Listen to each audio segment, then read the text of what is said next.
Good morning everyone, welcome to another video, and today we are going to be doing the second leg of my down the east coast bush trip. And for this leg we are going to be flying from Atlantic City International to Sailbury Ocean City Airport.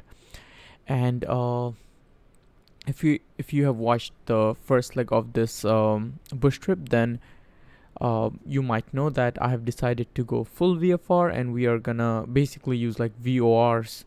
So my whole goal is to learn how to use VORs in VFR flights, and here is basically all our resource we have today. So I'll be using this picture that I took from Little Nav Map. What we're gonna do is, for this flight we will be using two VORs, the Atlantic City and Sailbury VOR. Both of them are located right on the airport or very close to the airport, as you can see from the distance here. Today's flight plan, let's go over it. So the total leg is 80 nautical miles, but our VOR for Atlantic City and VOR for Sailbury has a distance of 40. So this is very interesting because right on the middle point is where we are going to be switching the VORs. So once we reach middle point of the flight route, we are going to be switching from Atlantic City VOR to our Sailbury VOR. So without further ado, let's get started. Let's set up our aircraft. So from the picture, I know my Atlantic City VOR has the frequency of 108.6. Actually, before any of that, I think we should start our engine. So let me quickly check how much fuel we have, and for that I'll just open up my weight and balance page on Flight Simulator. So as it shows, we have 52%, which should be more than enough. We have a total fuel of 241 pounds, so not bad, should be more than enough for this flight, so I'm not gonna do anything about that. Let's go ahead and turn on our master switch first. And there you go, our fuel indicators. Yeah, so we have about 20 pounds on each tank. We'll be switching those shortly, and before I actually go on the screen, let's put our fuel tank to left. So we'll start with the left tank and then we'll switch over every 10 to 15 minutes. Let's bring this back to heading, and next let's take care of our lights. So we'll turn on nav lights and basically all our anti-collision and everything lights, and then we can go ahead, turn on our alternator. I'll put my RPM or prop to max, mixture to rich, and then back, and then I'll bring my throttle just a little bit. Auxiliary fuel pump can go to low, and we are going to turn on the engine. So once I put it to start, I will put my condition lever to rich, and that should give us a clean start. I'll try to keep my RPM within 1400 to 1500. So right about here sounds good. Okay, everything is looking good. All temperature is rising, all of that is rising. So let's go ahead, set up our navigation. Before that, let's get METAR while we are at the ground. So for our Atlantic City, we have 190 at 8 knots. I will also bring out my where is it? Yep, Navigraph charts. So I'll be using the charts. So before we actually decide what runway to go, let's check what runway is available to us based on the winds. The winds are very calm, it looks like, and also altimeter is 3029. Let me quickly set that up. 3029. Okay, altimeter is set. I know what random flight just loads up. Okay, let's go to KCY. So we have runways 04, 13, 22 and 31. So I think we are going to be taking runway 22. So let's go ahead, bring up our chart, taxi chart, and there you go. So right now we are parked in a ramp. From there, if we want runway 22, we are going to most probably go to our right or left if we have space. I don't think so, so we're gonna go right. We'll take November, Papa, Delta, Alpha, and then all the way we'll cross runway 13 and 0. I forgot what the other runway was. Yeah, 13 and 31, and then we'll go to runway 22. So now that we have that set, I'll put the charts on a side so I can see it while we're going on. And yeah, our winds are noted. So now let's go ahead and set our nav. So for our first VOR, which is Atlantic City, is 108.6. So 108.6. I'm gonna bring my RPM down just a tad bit. Okay, so 10.6, and then we are gonna set our course. We are basically gonna follow 226. So 226. We're 24, 23, and 22, and then we're gonna go. Yeah, 226 is set. So it's gonna say from over here. We already have the needle, and for the second one I'll already set it up. So we're gonna set up the Sailbury, which is 111.2. So let's go ahead, set that up, 111.2. And basically for that we can also set up 226 because it is gonna be our 2 needle indicator or course. So let's go ahead, set that up.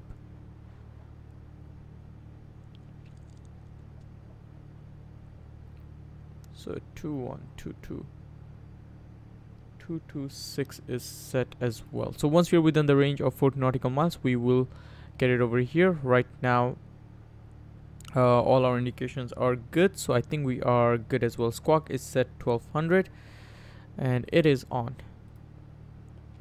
Okay, altimeter is set, everything is set. Fuel tank is noted. I'll turn off the auxiliary fuel pump, I left it on. Parking brake is on, and yeah, our fuel tank is set as well. Heading for our runway, I'll just set the heading for our runway, which is 218.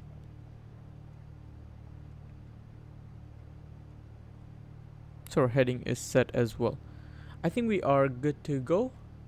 So let's get started with the second leg of this bush trip.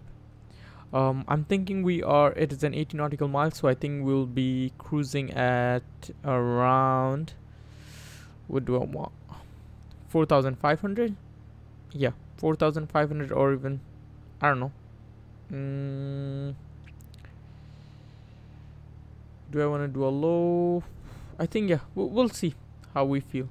We'll try to keep within 4,500, no more than that, obviously. So let's go ahead and start heading to our runway. Let me just do one last check. Everything looks good. Yeah, everything is looking good.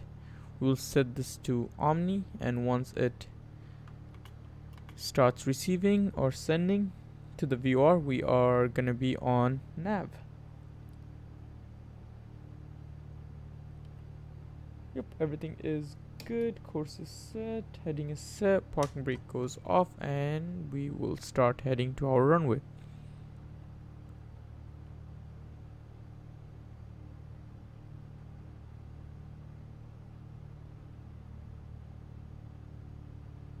Look at those Spirit Airlines. I got the JustFlight FS traffic, and it's not bad at all. It's pretty good. Okay, so we are going to take a left, which will put us on, it should put us on November, and then we just have to get to Yeah, so we're gonna take a left on November, and then we're gonna take a left on Papa, and then take a right on Delta and another right on Alpha, and that will be basically our taxiway.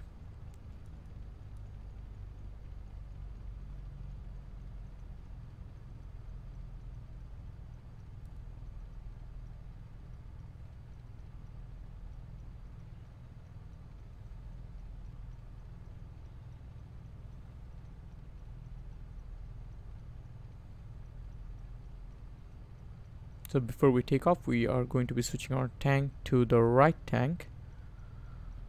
I hope I remember that.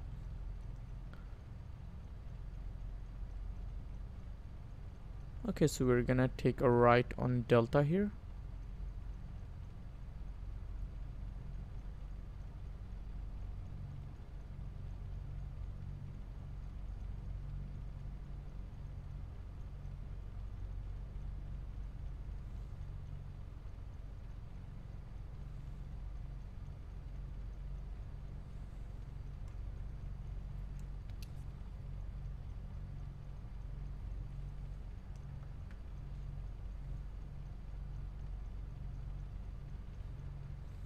And then we're gonna take a right on Alpha.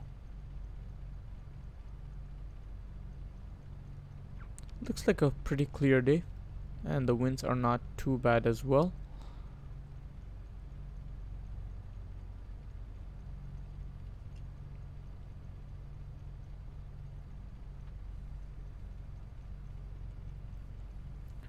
So I'm still getting familiar with this aircraft, and I think that is basically one of the goals that I have from this bush trip, is to get more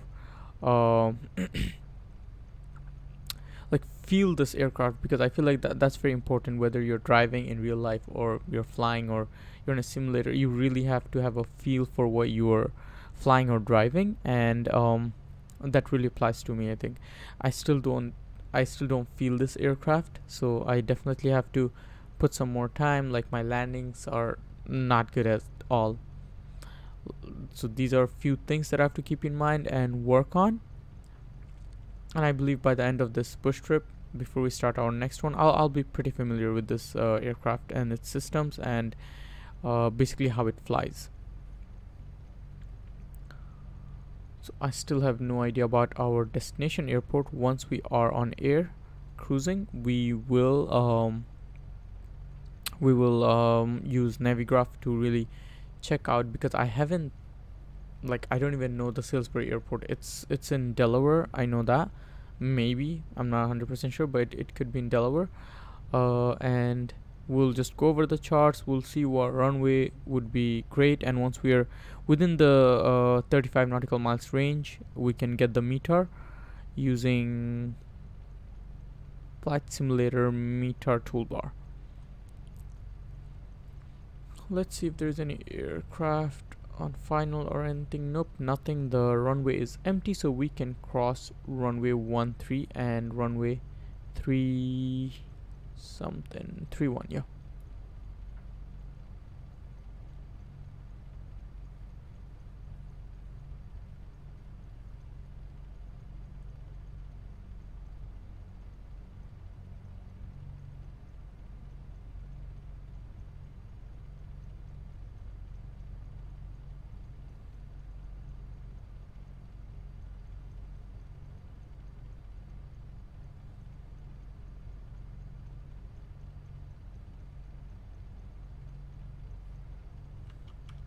Checking my engine instruments.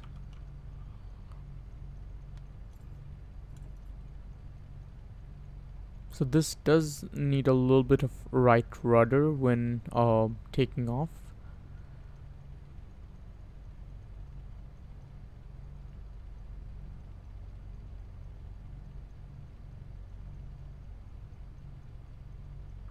Just going over the checklist on my mind, especially for nav. So we have both the VOR set, both the courses set, and looking at our flight plan, we're gonna be flying for about 46 minutes.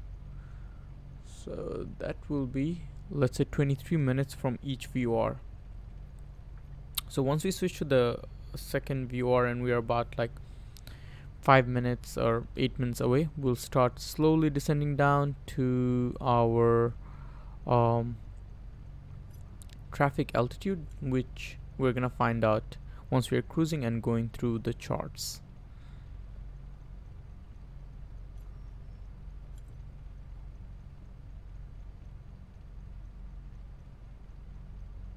Okay, we're gonna do a very quick prompt ground check, nothing too crazy. Still not familiar with all those crazy ground checks. But we are going to stop right here on the holding short point for runway 22. Parking brake can come on. Okay, let's go ahead. Our engine instruments are all good, so what we are going to do first thing is turn on our auxiliary fuel pump and we'll switch our fuel tank to right.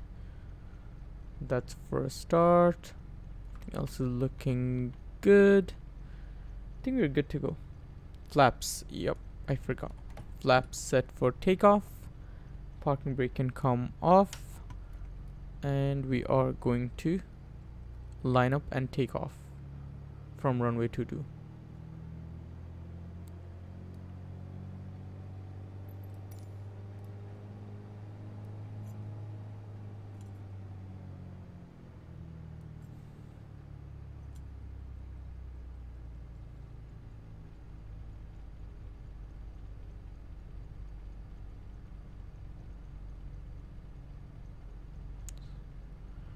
Okay, there you go, we are on the runway, so let's push that throttle and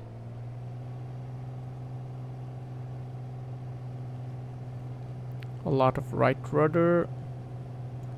We'll pull off at around 77 knots to 80 knots, so we're almost here. There you go. Landing gear can come up and flaps can come up as well.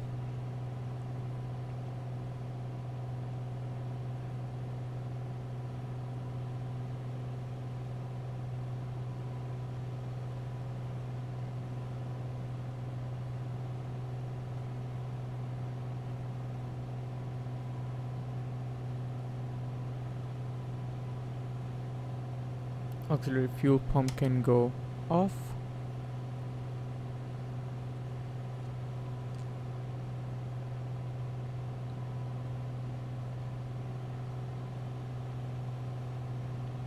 And we are about lined up. 226. Ooh, that's wind.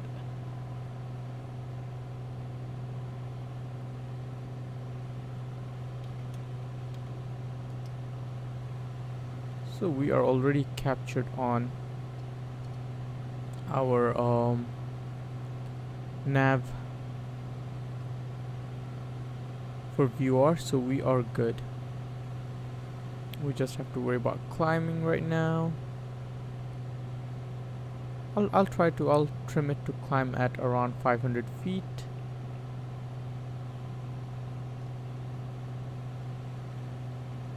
You do need a lot of trimming in this aircraft.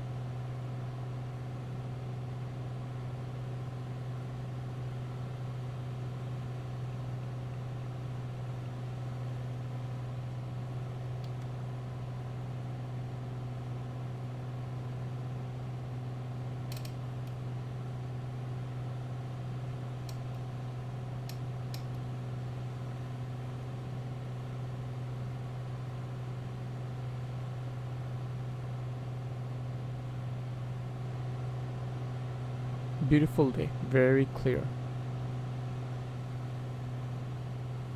Okay, let's do a few things now that we're climbing at around 500, so we're gonna go to stopwatch and we will start. So once that hits to 10 minutes, we are going to switch our fuel tank. And if we look at this device right here, it shows that we are 3.5 nautical miles away from our VOR in Atlantic City and 2 minutes. So once we hit around 23 minutes, we're gonna know that we're at that midpoint, and this needle should start moving to right or left, and it should say 2 because our nav2 is set for Sailbury. And from there we are gonna go ahead and track the Sailbury VOR, and another 23 minutes will be at our destination airport.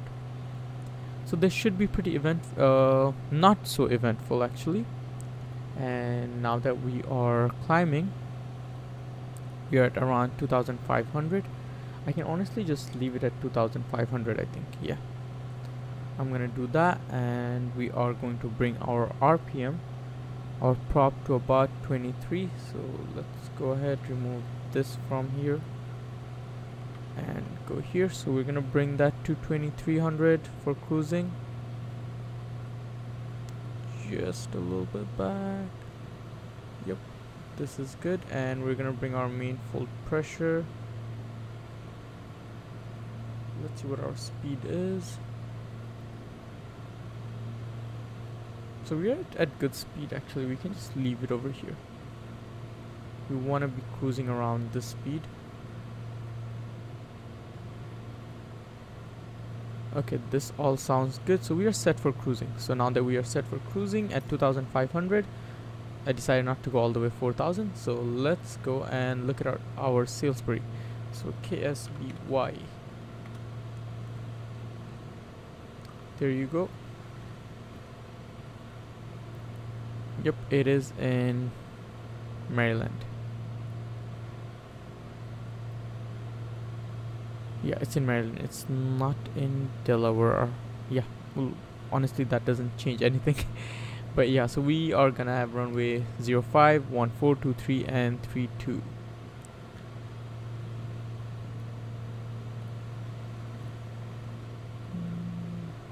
Elevation is 53, so which will give us around 1050 feet for a traffic pattern for landing. So let's go ahead on taxi charts like this.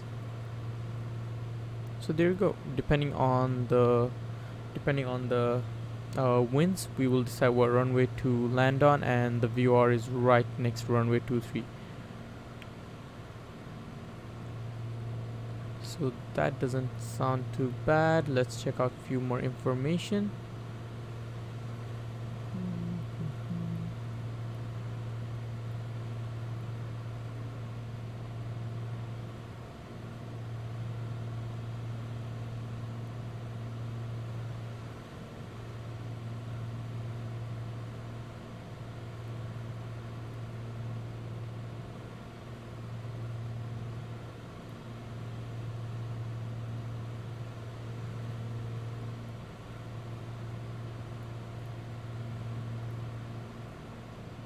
There was a way I remember to see more information about the airport, like meter and all that. I don't know why it's not working here, but yeah, for now we'll just keep the taxi chart on. So we can keep that on the side. I think one of the way we can cheat through this game is to open the VFR map, and then we can go to, there you go, and we can have our meter right here. So it's 210 at 9 knots, not too bad, and we can land at 23, runway 23. So we're gonna be on track, so we might end up doing a whole traffic pattern, or if we do see the runway from far, we might as well just go straight in. We'll see how the situation is over there, and then we'll make a decision. And once we are closer, we'll one more time check the meter just to confirm everything, and we should be good.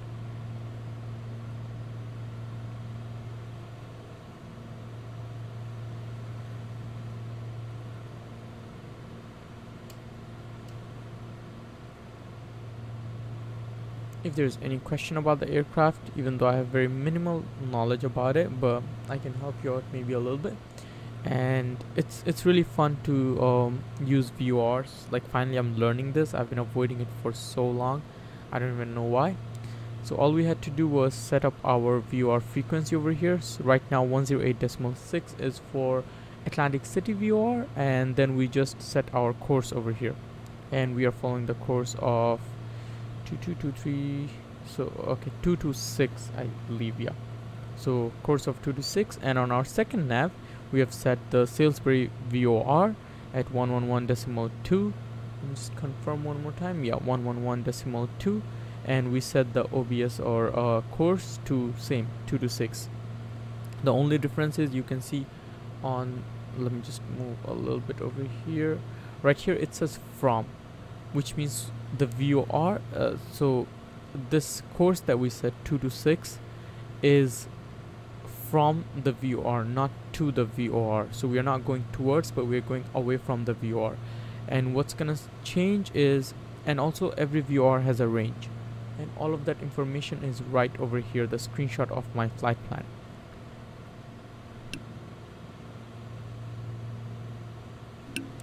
Sorry, I had to cough. But right here it says Atlantic City VOR, and you can see on range it's 40 nautical miles, and the VOR for Sailbury is also 40 nautical miles. And interestingly, our entire flight plan from Atlantic City to Sailbury is 80 nautical miles. So in the midpoint we are gonna switch from nav 1 to nav 2, which will, the only thing that's gonna change is basically we're going to be following this needle, and it will say 2 because we're going towards the Sailbury VOR. So that's basically it for the VORs and all that, and we can use this device right here, so we can control which nav information we want to see. But right now we are on nav 1, so we've selected DME nav 1, and it shows that we are 15.3 nautical miles away further from our first VOR, the nav 1 VOR, which is Atlantic City, and we are about 9 minutes away from it. So we know our total distance is 80 nautical miles. So once we get to about 40, once this value goes to 40, we know that it's time for us to switch the nav. And also it should show us on our CDI, if I think that's what it's called. So it should show us over here, and this should light up either to or from, and this needle should maybe move because we're already on the course, so it shouldn't move. So we should be good on all of that, and then we can just switch this to nav 2, and also we have to switch this right here to nav 2 so that autopilot knows what we are following.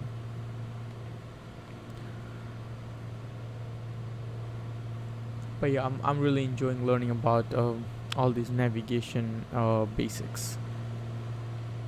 It's really beautiful outside. So let's go ahead outside and see what we're actually flying over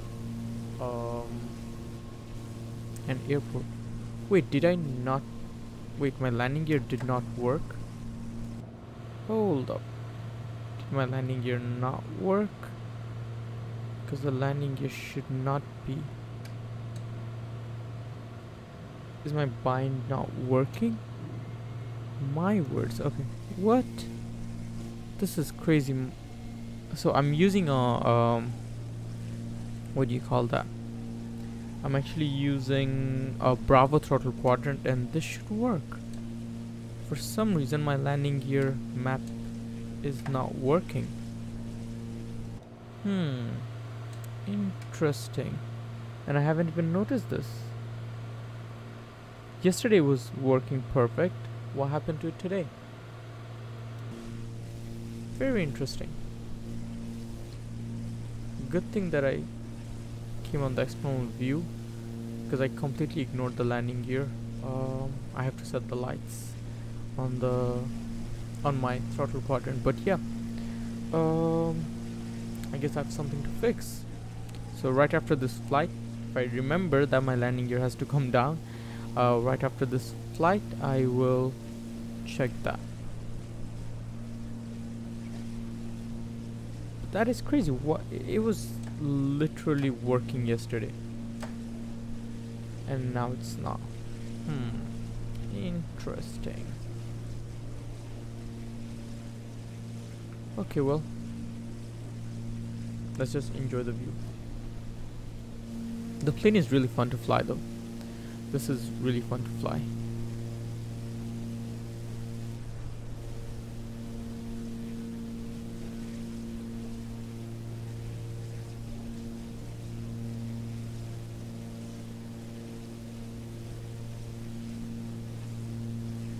So I have like a lot of bindings on my Bravo throttle quadrant, and it's very annoying that that thing was not working.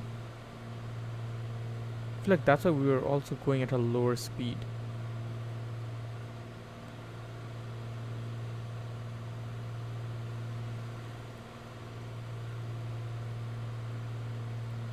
Let me just open my VFR map. We are on course.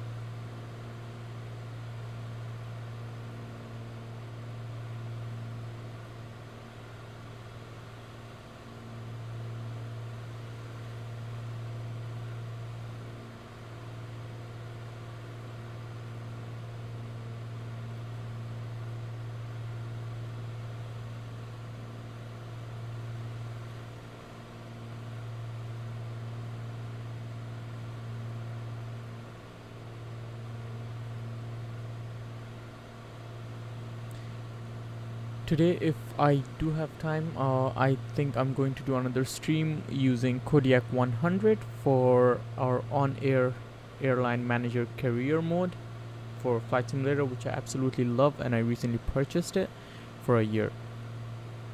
I know there's a free version like NeoFly 4, but what really threw me off with at least NeoFly was how how clustered everything was. Like everything was just a mess on the screen. The UI is not it. Like I did not enjoy the UI at all.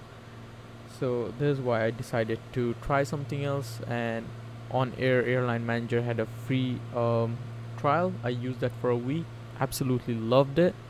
Also, one of the complaints that I had for NeoFly was it would just randomly choose airports which are like not even airports, like random spots on the map, and I'm like, nope, not doing that. So far I'm really enjoying the On-Air Airline Manager, and today we are going to be doing maybe 1 or 2 jobs, and if you have watched my previous stream, you know we are trying to fly from Pennsylvania all the way to LaGuardia, because that was our home base, and then we flew from there to Canada, and then from Canada to somewhere in Ohio. So now we're trying to get back to LaGuardia, because when we leveled up, we got a special mission, if you'd say, which is situated in LaGuardia, so we have to go all the way back. It's gonna be fun, and flying Kodiak 100, I absolutely love it. It is my favorite airline, GA aircraft. I taught myself a little bit about the G1000 NXI, and I mapped most of the G1000 operations on my loop deck that has knobs and buttons, so that really helps a lot. I use my 2 iPads as the PFD and MFD, and it really gives me a, what should I say, like it makes it look as if I have 2 G1000s right in front of me, especially the loop deck, because the loop deck is designed in a way where there are knobs on 2 sides, 3 knobs on each side, and then we have so many options for buttons. It really makes it very immersive, if you will.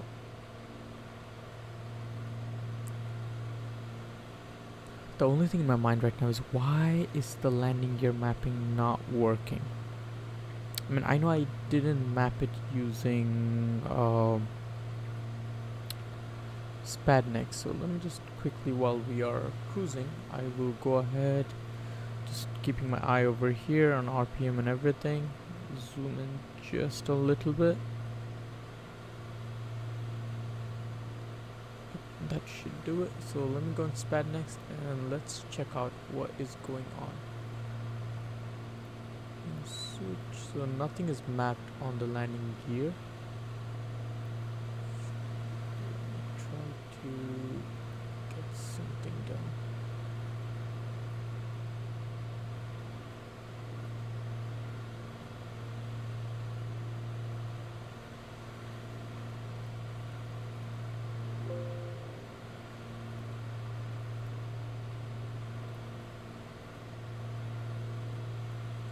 I hope none of this causes a CTD.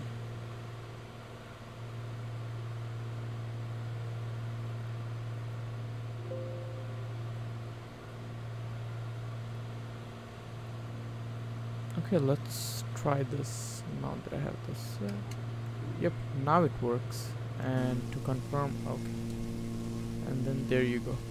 Okay, I guess the default flight simulator mappings didn't work, so now I have this set and I'm happy. Our landing gear works. I highly recommend buying SPADnext. It really gives you that possibility of mapping literally every single data point or actions available in Microsoft Flight Simulator to whatever devices you have. Like, I've been using it like crazy and I will try to whip out a quick tutorial on how to really use it, because I believe people can really make good use of SPADnext. And it's not that expensive as well, and if you have a loop deck, ooh, you are in for a treat, my friend, because all the knobs and buttons, you can map every single knob. We can, like, I have my navigation mapped, so let me just show you real quick. If we, so right now I'm not gonna use my mouse, I'll keep my mouse somewhere away, like let's just keep it on the nav1, and so that you know that I'm using my whatchamacallit,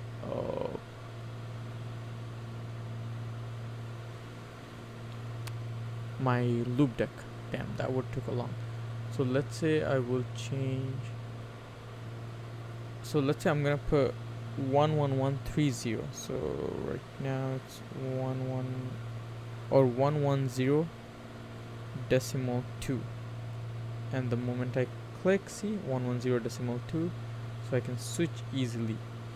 I highly recommend getting a loop deck. Like, it's really fun once you can map everything. So let's check this 18 minutes. So we are almost just 5 nautical miles away, less than 5 nautical miles away from our midpoint, where we're gonna switch our navs.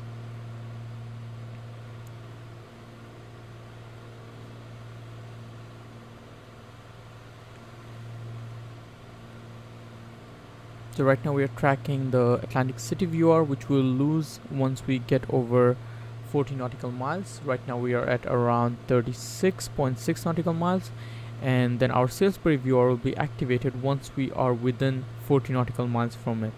So it is beautiful that the entire leg was only 80 nautical miles, which gives us the perfect distance from each VORs. Further down the horizon we can see land, which is basically I think Maryland. So we are close, we are halfway there. And for our next leg, we're going to be flying from Sailbury to Richmond Hill International, and that will be around 100 nautical miles, and we're going to be using just one VOR there. So we're going to be flying towards Richmond VOR, and that has a range of 130 nautical miles, so we're going to be good for that.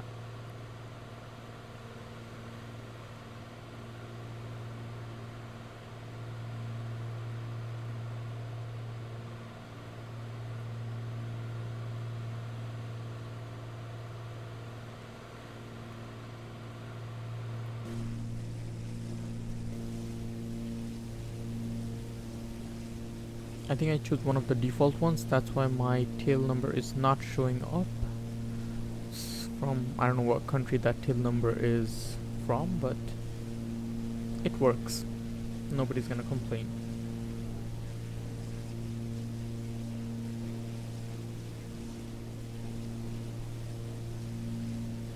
Let me see if my flight data bar actually works. No, that doesn't.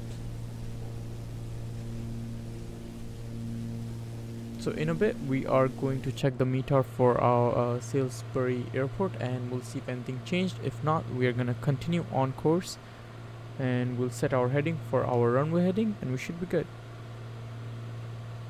So right now you can see, actually, yeah, we crossed. So right now we are not tracking our first nav, because if I show you right here, it's all blank, but this one is activated. So what we're going to do is, I have it mapped, I'm just going to switch to nav 2, and our aircraft is gonna start moving. And I will also switch this to nav 2.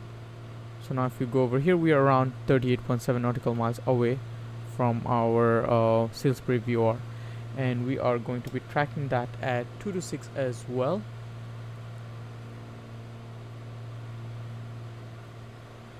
Yep. So we are going to be tracking that at 226, and in about 2 minutes we'll check for METAR information for Sailbury Airport. We're cruising at 2,600 feet, and our traffic pattern, if we decide to do it, will be at 1,050 feet or 1,000 feet. So it shouldn't be too bad. We just have to descend down 1,500 feet or 1,500 feet.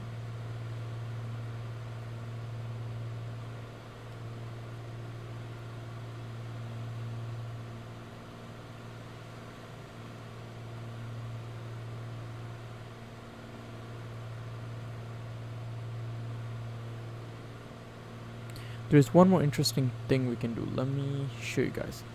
So let's say we try to get our METAR, which if it doesn't show up over here, we'll just use the other way.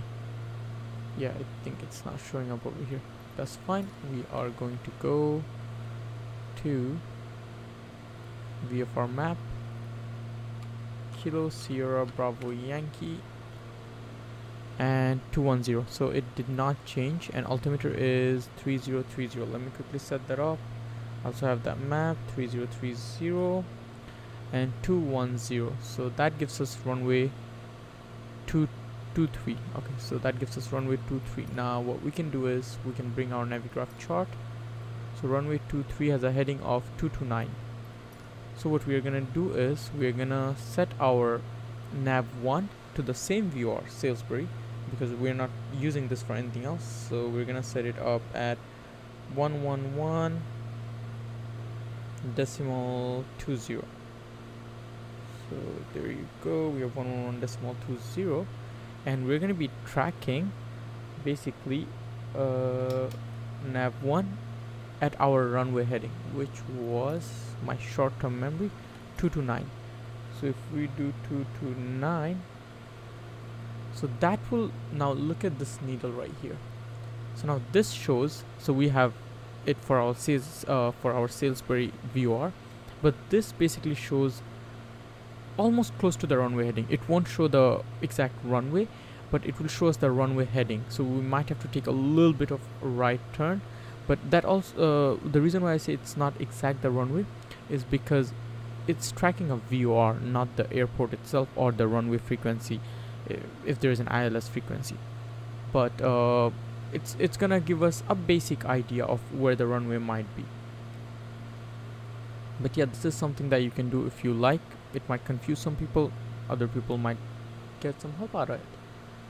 So now that I have all that set, and we are about 30 nautical miles away from our airport.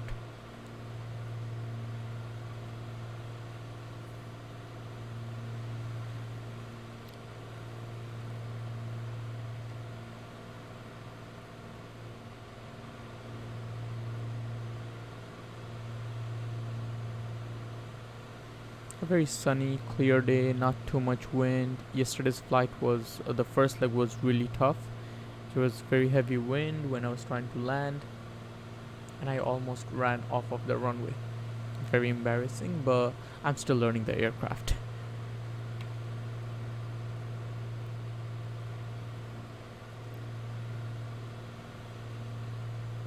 So once we have the field on site, we can adjust for our runway heading, which is 229. So I'll set that to my heading bug, which if we go down here, see, it's gonna be, so we'll go straight a little bit and then take a right turn, visual straight in.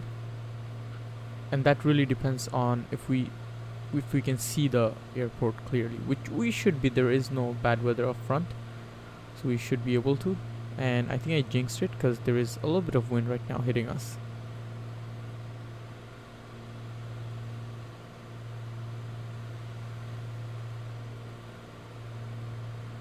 Once we are about 20 nautical miles away, or 15, we will start descending down towards 1,000 feet. Oh my god, you know what I forgot? Changing the fuel tank. Damn, that is my bad. Yeah, it's been, oh damn, that is not good. You're not supposed to do that. So we're gonna go ahead, stop, reset, start, and I'm gonna turn on the auxiliary fuel pump, and we are going to change our fuel tank.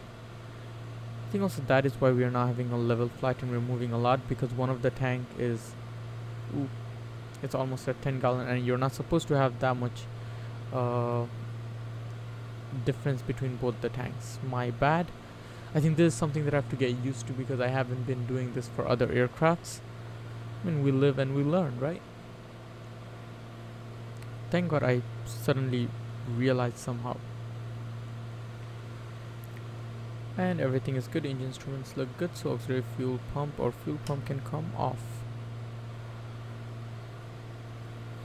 So to change the fuel tank, you have to turn on the auxiliary fuel pump and then change the fuel tank, keep the pump going for a bit, and then turn it off if you see nothing has changed.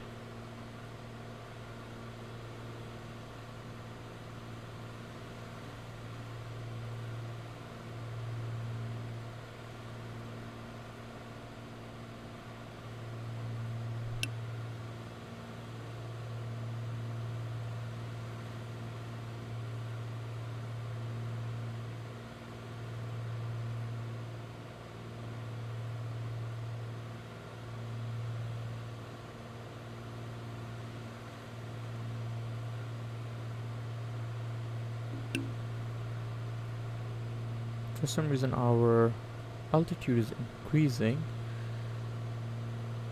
so you know what, I'm going to descend a little bit, and we're gonna descend at about 500 feet per minute. So I'll pull back my throttle so we don't overspeed, and we're about 25 nautical miles away from our destination and about 14 minutes.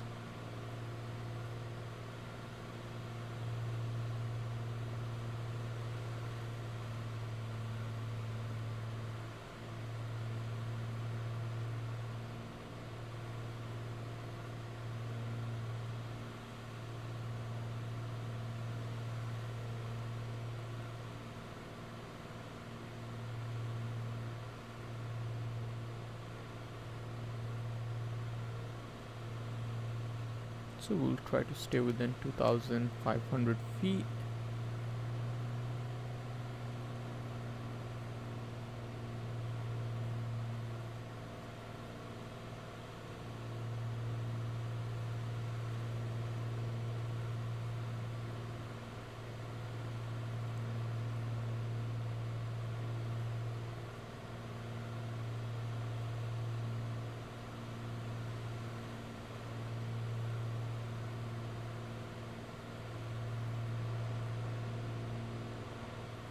I think there's some strong winds going on.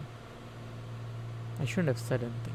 I just jinxed it, and now look at the crazy winds.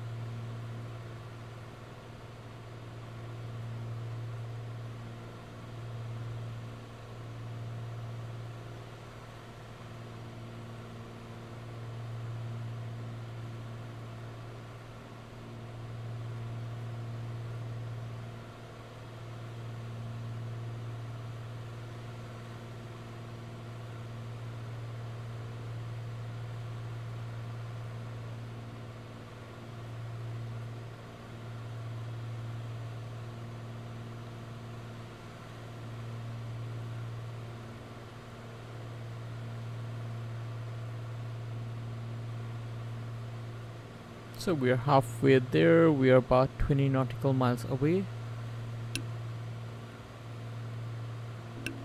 and in about 5 nautical miles we'll start descending down slowly, not too aggressive, and the winds are not good right now. We're getting thrown right and left.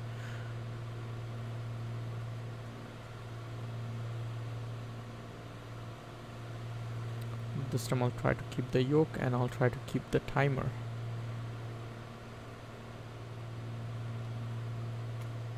I might just let it run all the way until we land, because we already used the right tank a lot, and the left tank is basically brand new, so we gotta burn some fuel on the left side.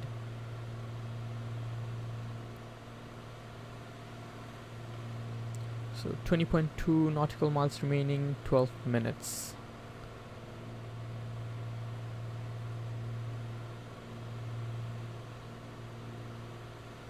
We might as well start descending to 2000 feet, so let's go ahead and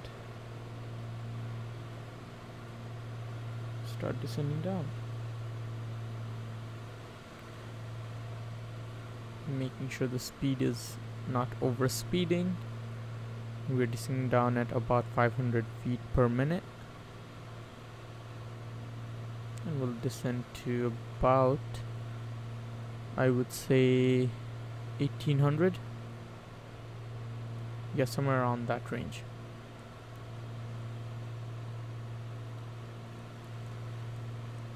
Or maybe just stay at 2000 first, and then as we get closer to the airport, we'll descend further down.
Let's go ahead, try to get the meter one more time.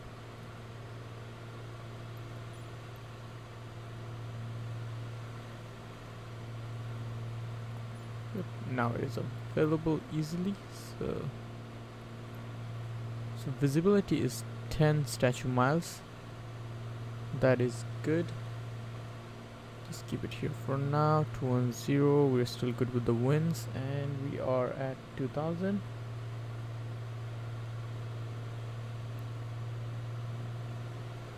So we'll try to stay here for a bit, or maybe actually start getting down. Yeah. So we'll go about 500 feet, and we'll stay at 1500, or maybe 1000. Yeah, I'd actually go to 1000 so we don't overshoot anything at all. So yeah, altimeter is set.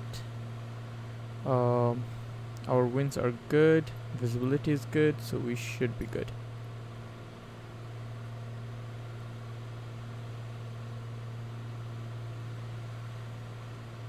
So once we're at about 1000 feet, we are going to stay level and until we see the runway or airport, and then we'll start our final descent.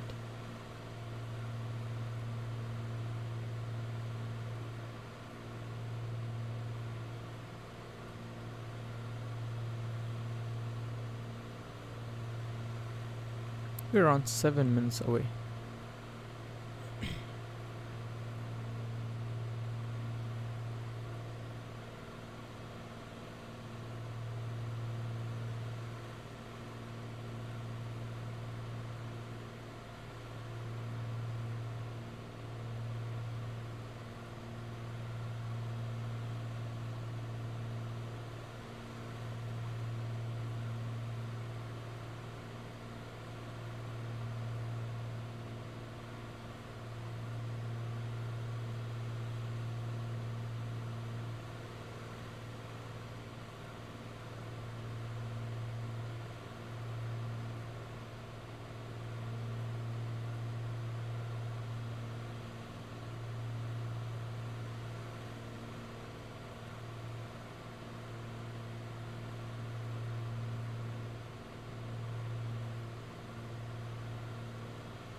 we're 11 nautical miles away and 5 minutes. So once we're around 2 minutes away, I feel like we should be able to see the airfield and make our decision.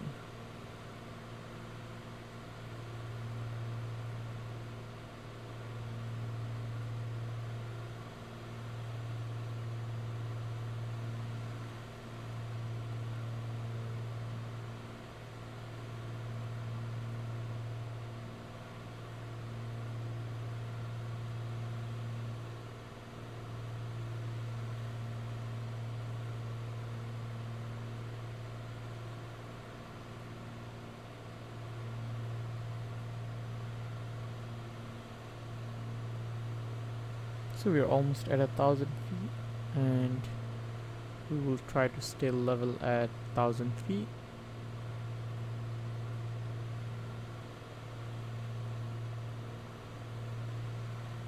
I think I see those light. I think that could be the runway light actually. I'm not sure if you guys can see, but I can definitely see some light blinking something over there, and that could be the runway light.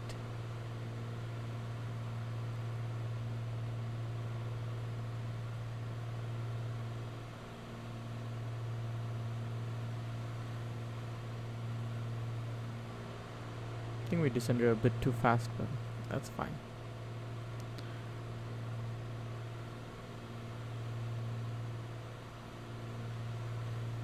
Yep, I think that is the runway light, so we are already lined up pretty much. We just have to do some minor changes once we are closer.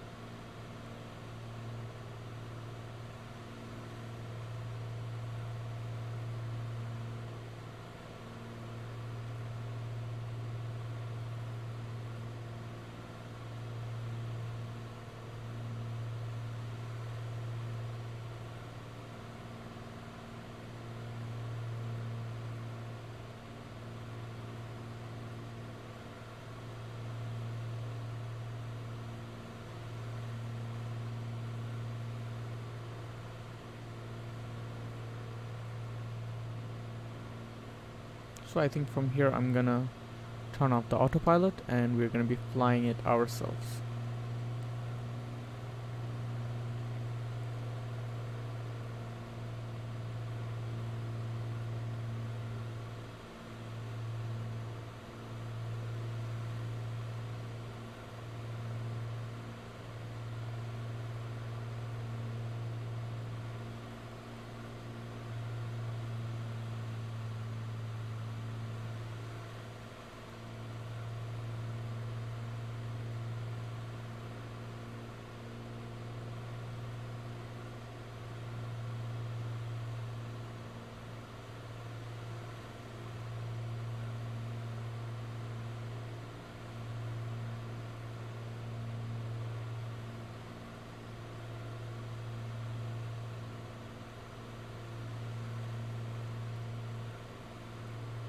Yep, we have the runway in sight. So we're gonna start descending down and slowing down as well. It's gonna be a very long final, but that's good. We have a lot of time to slow down. And we don't have to do any crazy descent as well.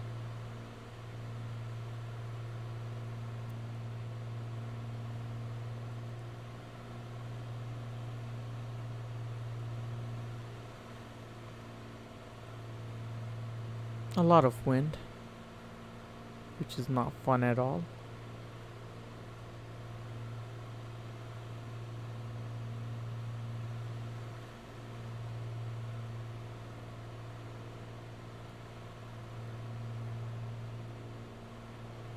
I will start setting up my flaps just in a bit once we have the speed under 108 knots, which will come in pretty shortly. Okay, there you go, our flaps set to 10.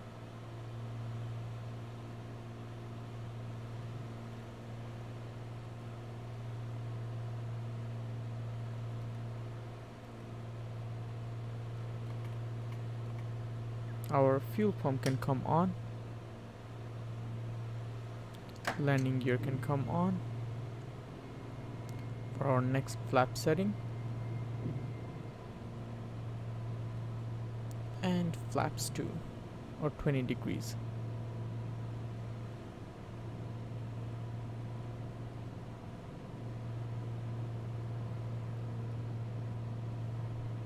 Okay, this wind is not it. This wind is just not it.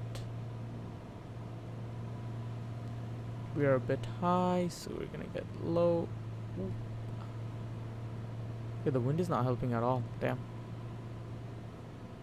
Both these flights towards the end, the wind really knocks us out of the park.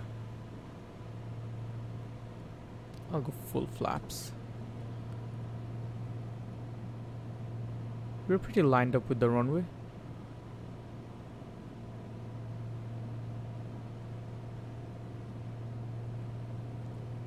Okay. This wind is not helping it.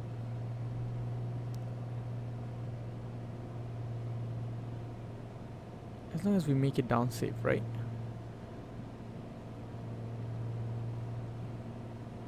I don't know if it's a flight simulator thing, but winds, I'm pretty sure, are not supposed to be this bad.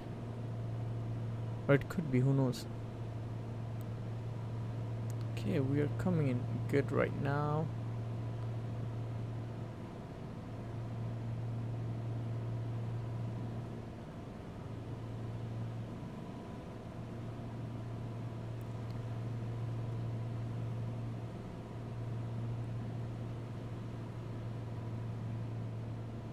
Okay, we are lined up. We are overshooting the runway a little bit. And we should have a slow touchdown. There you go. Well, towards the final it was getting really bad, the wind, but I think we made it pretty well. Fuel pump can come off. We made it safe to the ground. We'll keep up that speed a little bit. I'll open my chart on the side. So we are going to take the next taxiway. Man, that was very nerve-wracking. Like towards the end, the wind was throwing us up, down, left, right, everything. And there was this one point when I thought maybe this is it. I'll just, ruin the entire flight. But never mind, we recovered. So oof, that was crazy. That was really crazy. I don't know why the winds always go crazy when we're trying to land. So we are going to we're gonna make a left here and then a right on Echo based on the chart I have open next to me, and that will take us to general aviation parking. I can pull up all my flaps.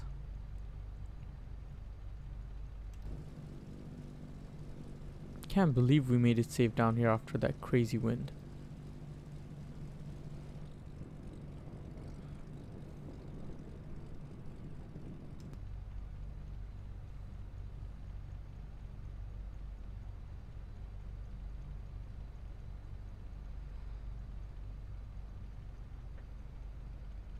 Well, I hope you guys learned something about this aircraft and enjoyed the video.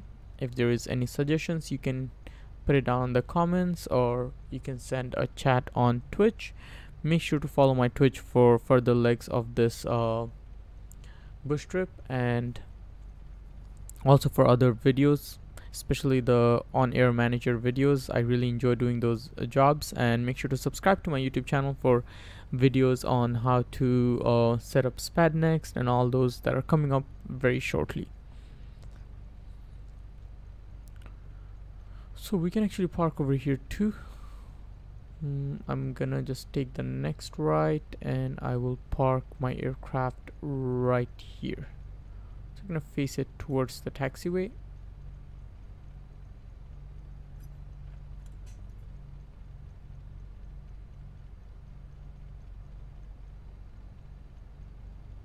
And this should do it. So we are here. Parking brake can come on. And we're gonna slowly shut down our engine. Timer 20 minutes, not bad. Okay. So let's see, all our lights can come off except beacon. That will stay on until we shut off our engine. Prop can come low, mixture can go low, and we are going to turn off our starter. Beacon light can come off as well, and alternator and master switch can go off. One last thing left is our fuel tank, that will go off. And that is it. That is it for this leg of this bush trip. Thank you for watching this video. I hope you guys enjoyed or learned something about the aircraft. And this is gonna be it for me for this stream, but we're gonna be back in about an hour or 2 hours, and we'll be doing some streaming with Kodiak 100. Until then, I'll see you.